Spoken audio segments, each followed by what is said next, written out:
In this video, I'm going to tell you how to get into graduate school for science coming up right after this.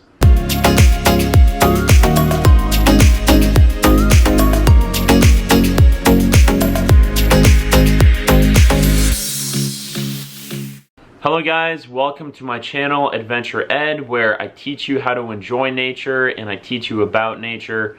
And the topic for today's video is very specific. It's for people who are looking to get into graduate school for science. I know that much of my audience is interested in going to graduate school for science. I've gotten a lot of DMs on Instagram. By the way, if you haven't followed me on Instagram, it's adventure.ed.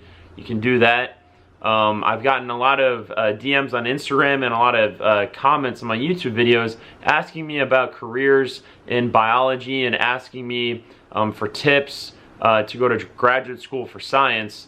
And if you're looking to go into science, and especially wildlife biology, in most cases I would recommend definitely going to graduate school. But I feel like that's a topic for a different video, whether you should go to graduate school or not.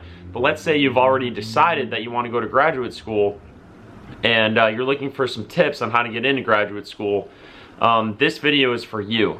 Just to give you a little bit of background about myself, I work as a wildlife biologist in the field of environmental consulting. I live in San Diego, California. For undergrad, I went to Hamilton College in upstate New York, a small liberal arts college where I majored in biology. For graduate school, I went to Texas Christian University, home of the Horned Frogs, where I also have a master's in biology. And at TCU, I had my tuition waived and I had a living stipend through a TA-ship. So after a lot of work experience and after going to grad school and going to undergrad and being involved with science, I feel like I have a good amount of experience to provide some really good advice to students out there who are looking to go to graduate school for science. Now, I am not a chemist, I'm not a physicist, I'm not an engineer, I'm a biologist. So all the advice I'm going to give, it definitely pertains to biology, ecology,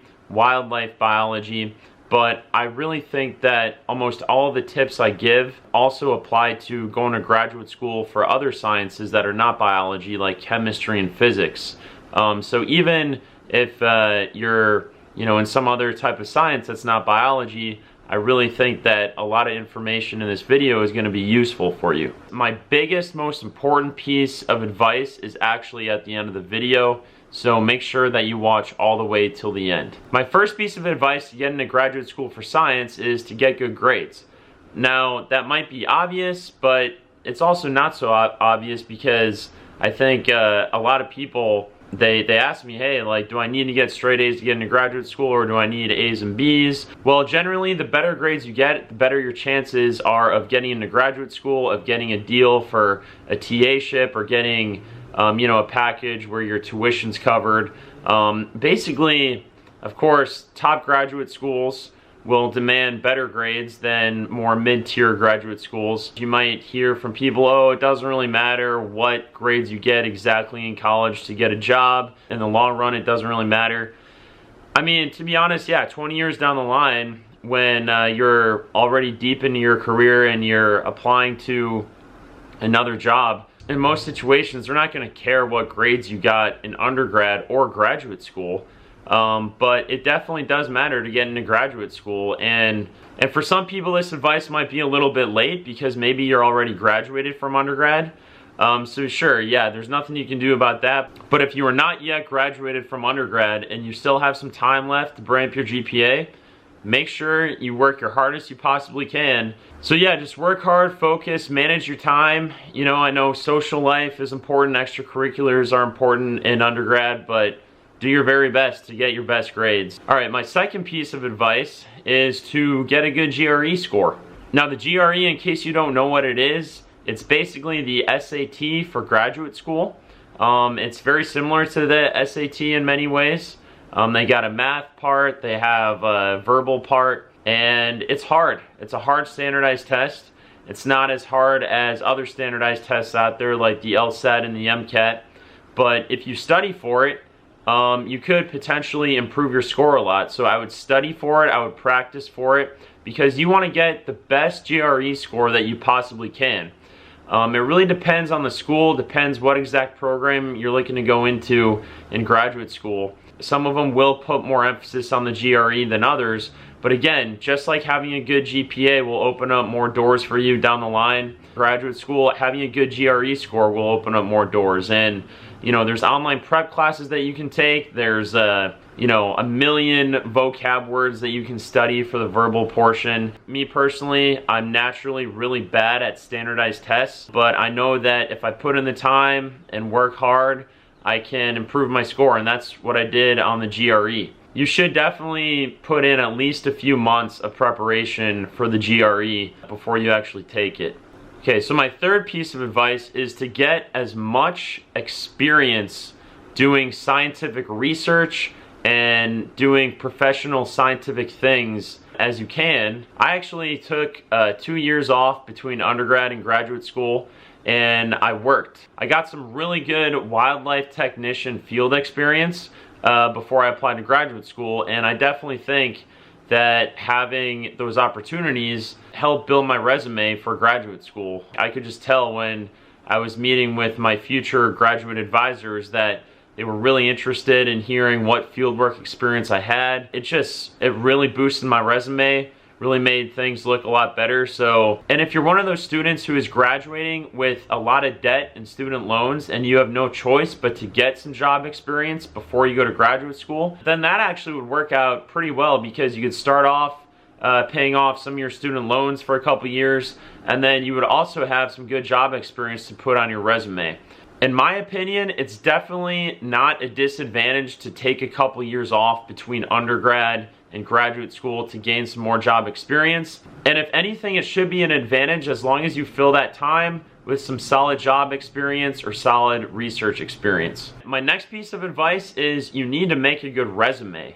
A resume for graduate school actually shouldn't look that much different than a resume for a job. You know, it should have you know, the classes that you took in undergrad in science, or at least in like the area of science that you're trying to apply to graduate school for. It should have all your extracurriculars and all of your job experience. I'm not going to go through in this video all the details how to build a good resume, because there's a lot of detailed tips about how to make a good resume. You know, you want to make yourself stand out. You want to make sure that you include the most important information. You want to make it succinct. For example, let's say you get in contact with a professor at a university, you send them your resume as a potential graduate student. Chances are they're not going to spend a lot of time reading your resume, because to be honest, a professor at a major university with a lab with a lot of research going on just doesn't have a whole lot of time to read your resume.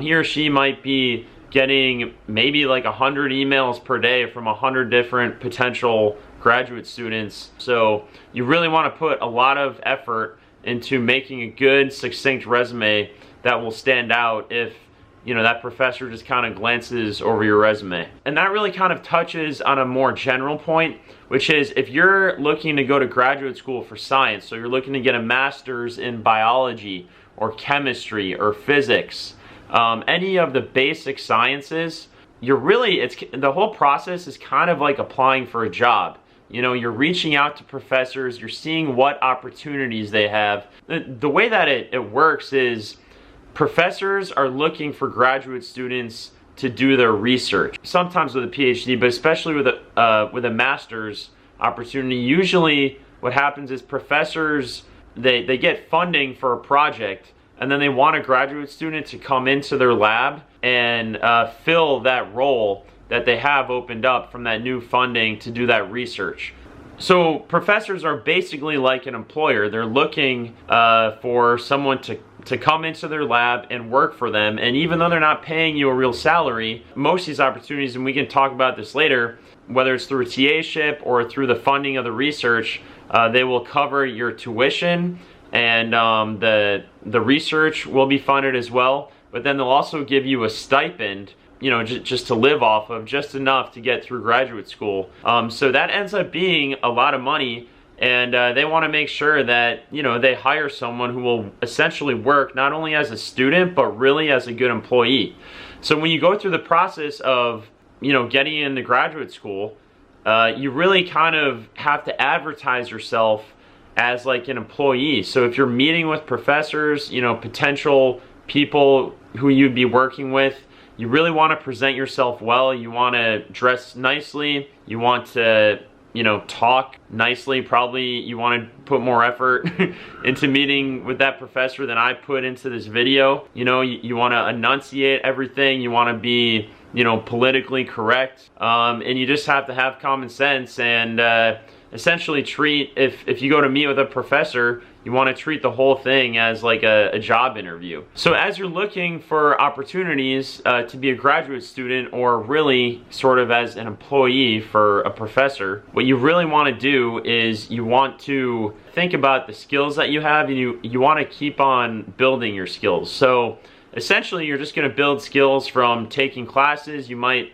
learn certain skills by taking a science class, but you're also going to accumulate skills through research experience and maybe through extracurriculars too. So you want to make sure that you list those in your resume. You want to make those clear to, you know, any professor that you're talking to. And then my next tip is to make as many connections as you possibly can. Now that can be in person or that can be online, but basically, you know, again, you're looking for a job. A lot of jobs that people get in, you know, the professional world, and a lot of opportunities that people get in the academic world, getting into a school and being able to work with that professor in their lab, you know, that's essentially getting a job. A lot of these opportunities are made not only because you qualify with your GPA and your GRE score, but a lot of it is through a connection. So if you know someone who knows that professor and they can hook you up, then that is a huge advantage in the process. So as an undergrad, you want to get to know your undergrad professors as well as possible. You know, if you go to a large university, it might not be as easy to get to know your professors just due to large class sizes. But I would say whether it's volunteering your time to help them with research or just going up to them and meeting with them, I would do everything you can to form a good relationship with your undergrad professors.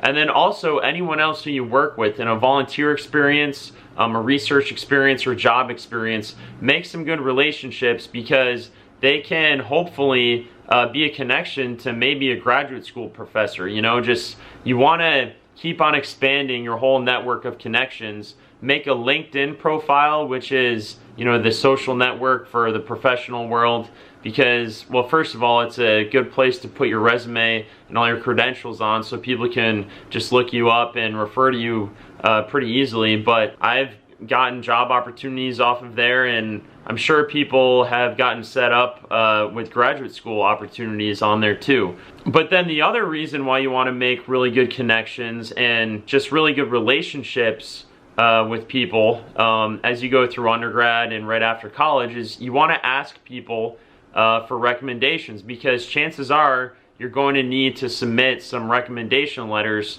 You're going to need some people with some high credentials, like an undergraduate professor or maybe an employer, to write your recommendations. So that's another good reason to form really good relationships in both your professional life and academic life before graduate school.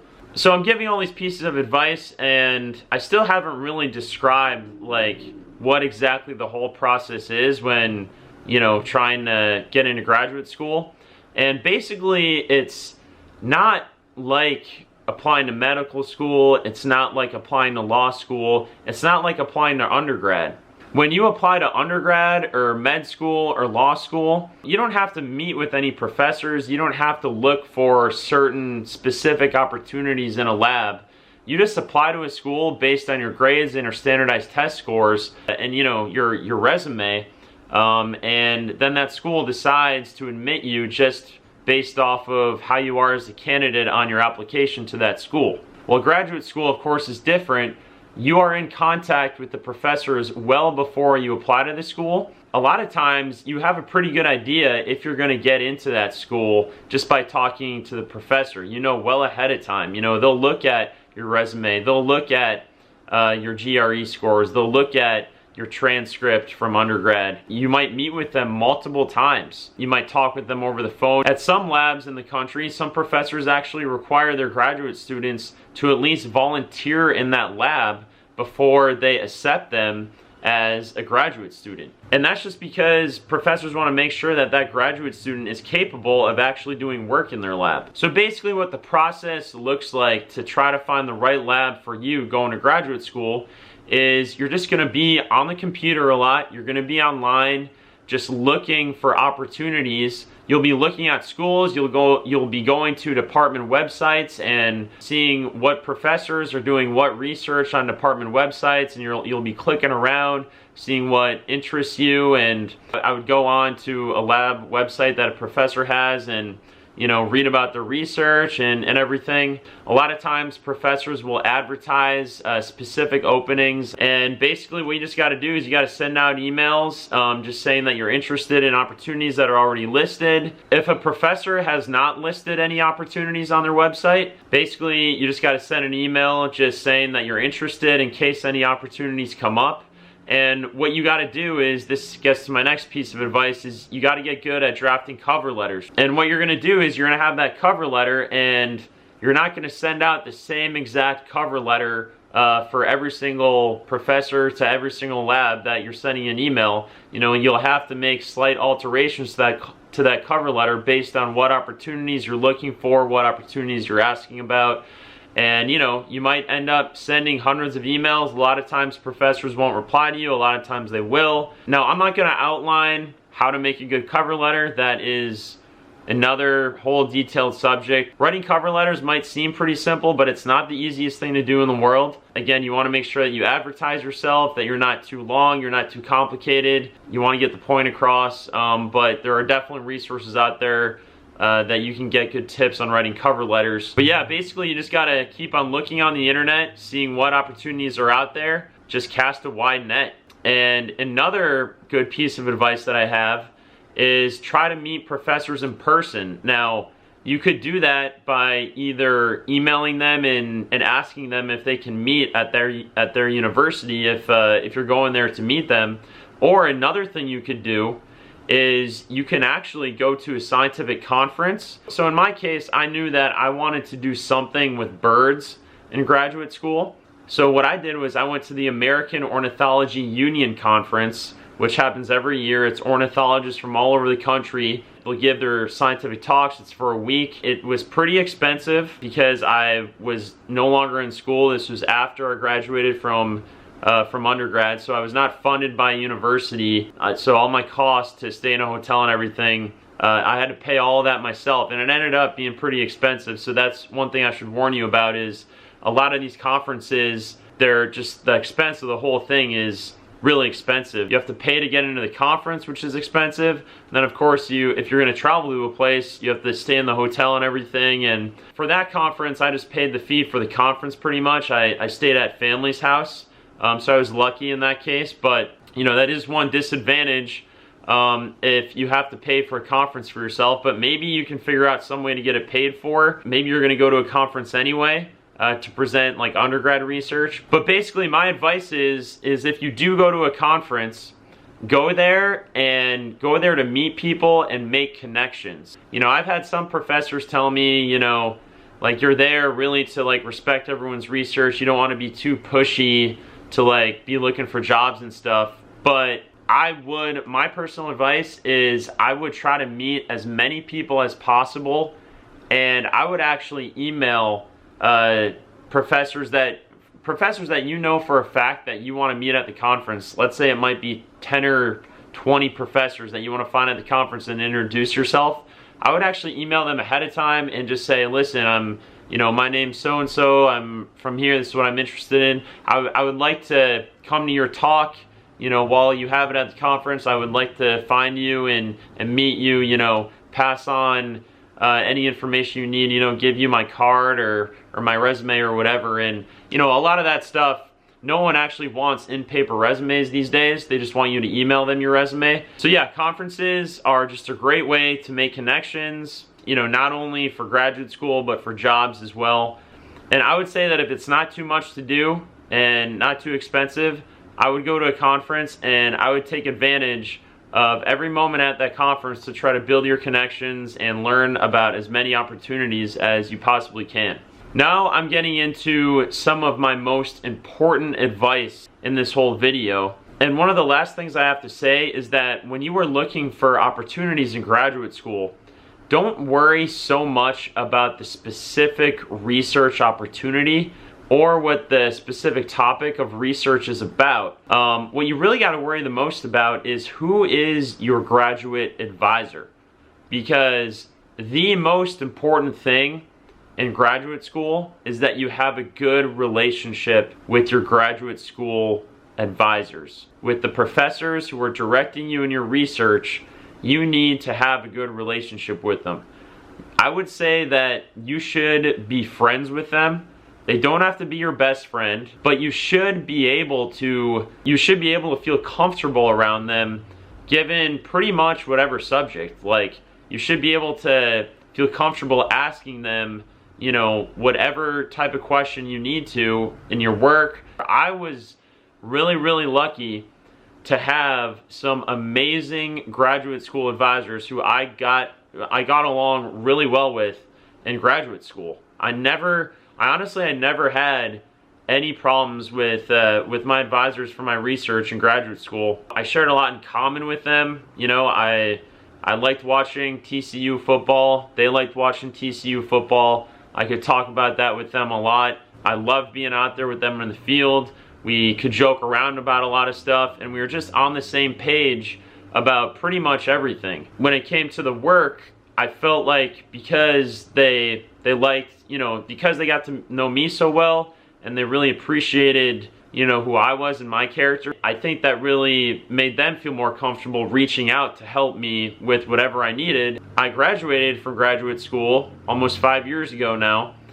They've really helped me with a lot of professional opportunities since then. You know, I've used them as a reference for a lot of stuff. On the flip side, if you don't get along with your advisor, it can be a miserable experience. Really, at the end of the day, the point of going to graduate school is to help you in your career in the long run. If you don't have a good experience in graduate school, you probably won't learn as much as you could to help you with your career in the long run.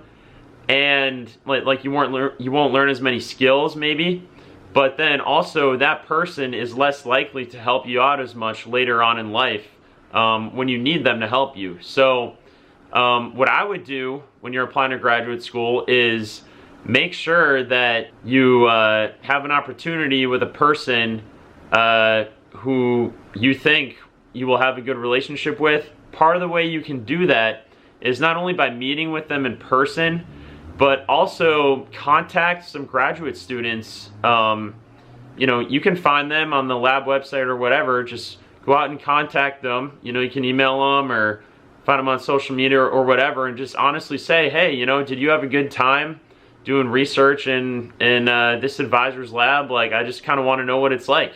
Chances are, you know, it's really hard to get a job as a professor at a university. So most professors are, like, you know, good professors in, you know, in the United States at universities.